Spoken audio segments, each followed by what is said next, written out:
efa nisy anika izany fitaka fa zahay angamba no vendrambendrana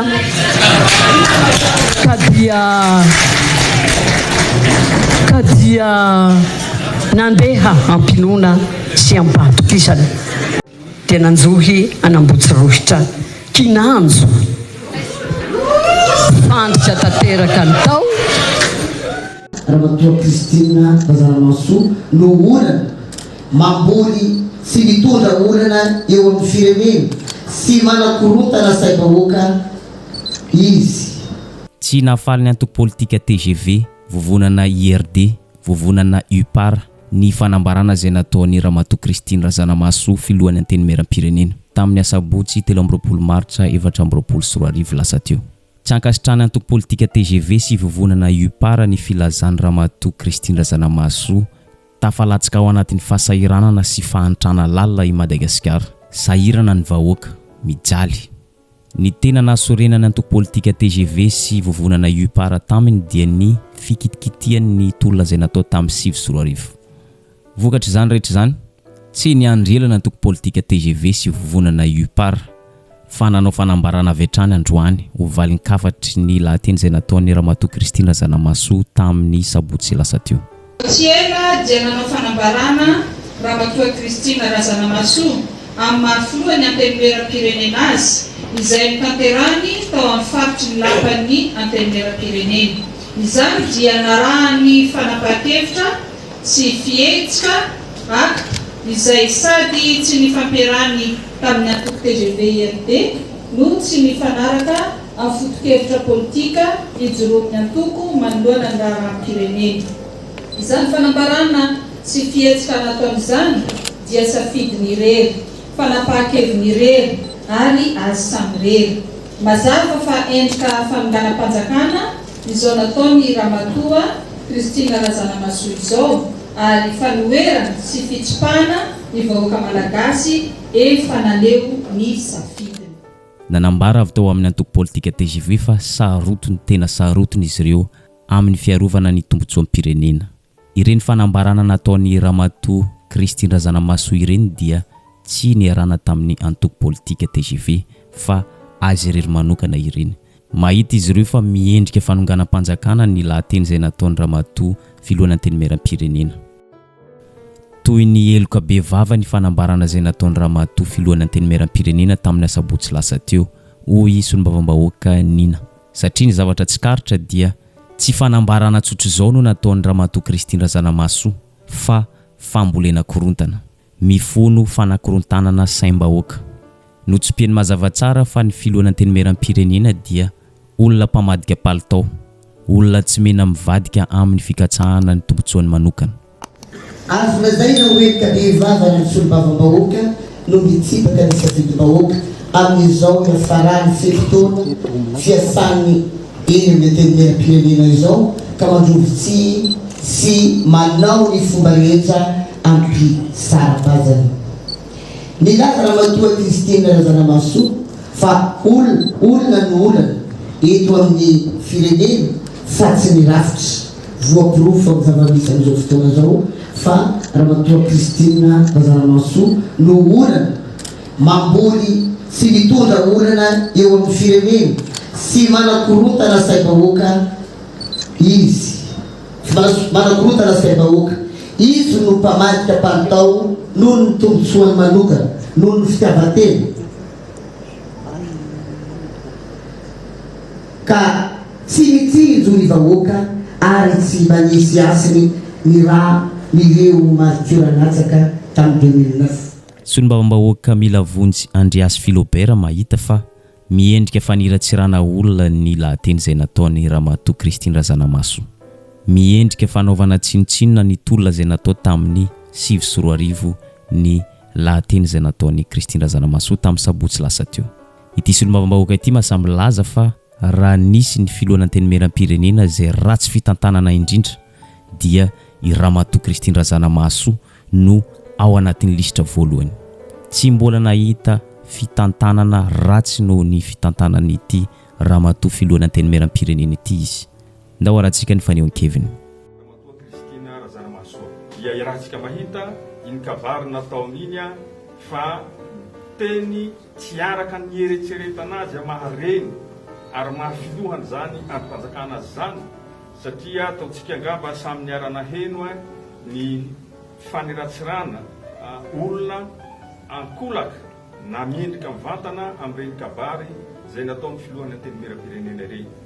Tiako ihany koa ny manamafy etoana araka iny resaky ny ramatoa Christine Razanamasoa iny satria nilaza izy fa 12 taona lasa araka ny teny ny mialatsiny fa mamerina azy aho dia lazainy fa vendrabendranareo tamin'izany ka raha anao tanatin'ny fahatanorana aza milaza fa vendrabendrana dia ataoko angamba amin'izao fahanterana zao dia tokony iarahantsika mahalala zany dia inona zany izy zarantsirairay manomby an'izay.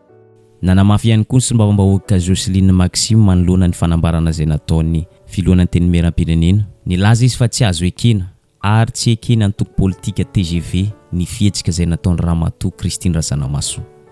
Notsipiny mazava fa manitsakitsaka ny lalàna mifehy ny antoko ny fihetsika izay nataon'ny filohan'ny teny meram-pirenena. Ka noho izay zavatra izay tsy hitazam-potsiny ny antoko politika TGV fa tsy maintsy andray ny andraikiny. Tsy maintsy andray fepetra. TGV IRD kena mihitsy ny fihetsiky ny Christine Razanamasoa.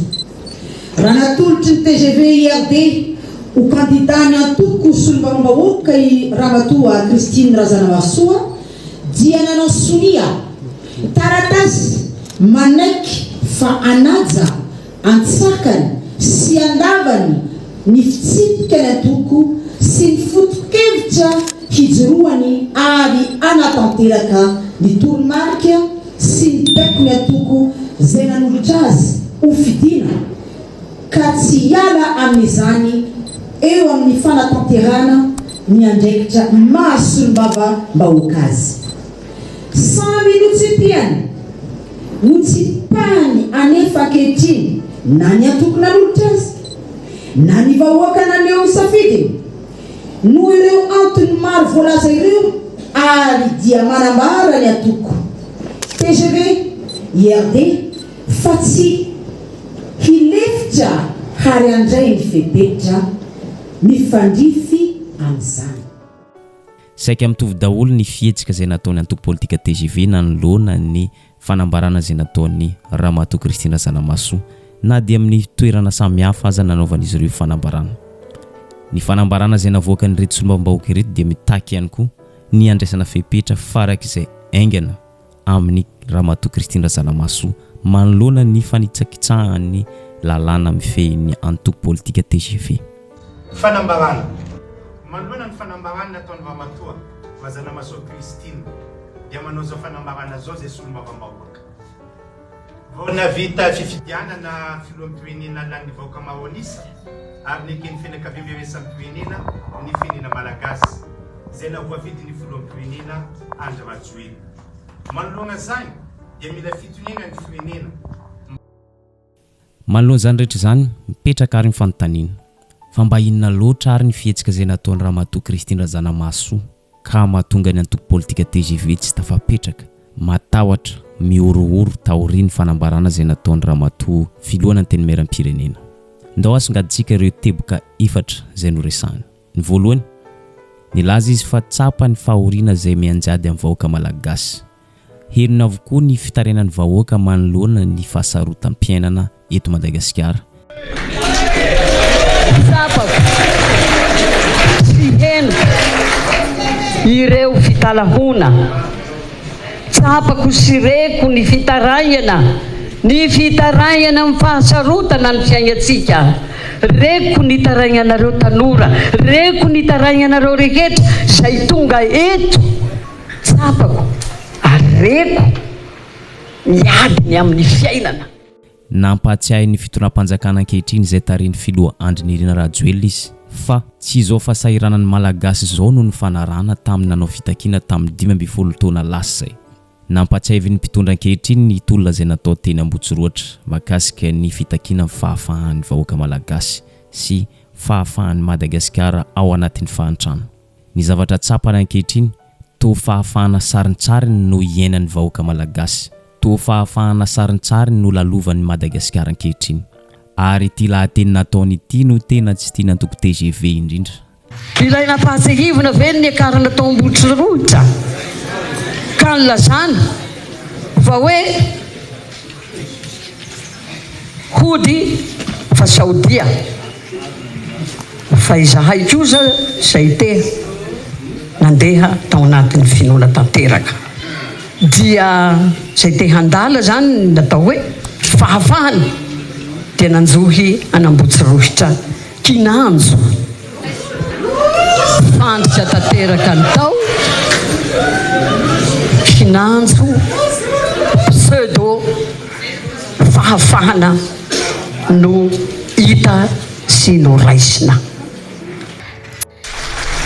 Tsy izao mihitsy no ny fanarahana tompoko raha nanao ny tolom-bahoaka ny tolona ny malagasy 15 taona lasa zay velom-panantenana tamin'izany fa amin'izao fotoana izao firenena farany izay mahantra i Madagasikara tsy izany na panantenana.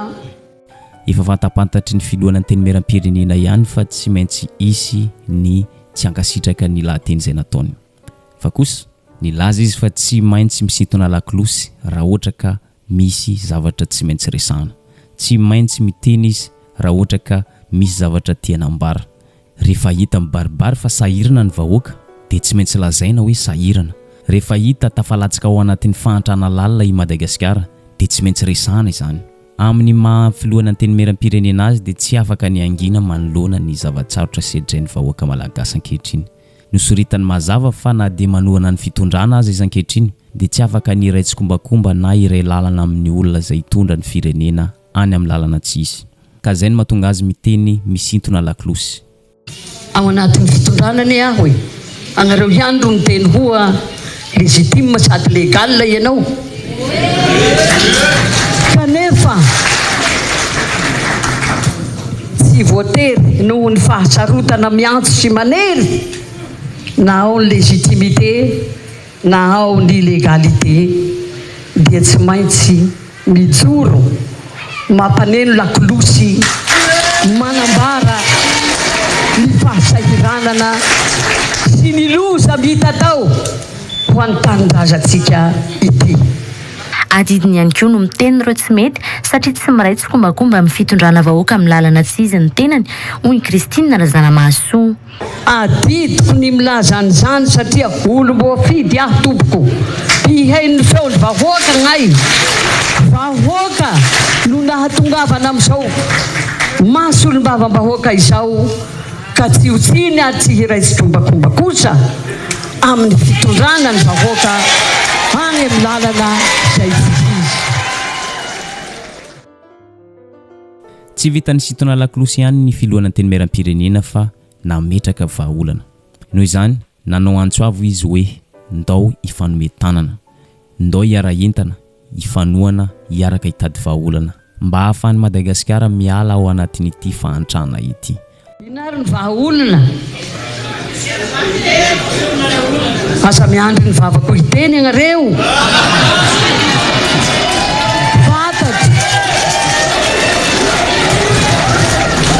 fantatro ny ao an-tsainareo fantatro ny ao am-ponareo ny ao am-po tsy miloka izao fangirifirina izao dia mitaky ny apitso hiova koa raha mitovy ny mampaharary atsika maharary aby antsika rehetra io raha mitovy ary ny fitiavatsika ny ty tanindrazantsika ty Madagasikara ty ary raha mitovy ny eritreritrytsika tarito aho tantano aho ampio aho ampio handray fanapahan-kevitra ampanivana ho an'ny firenena.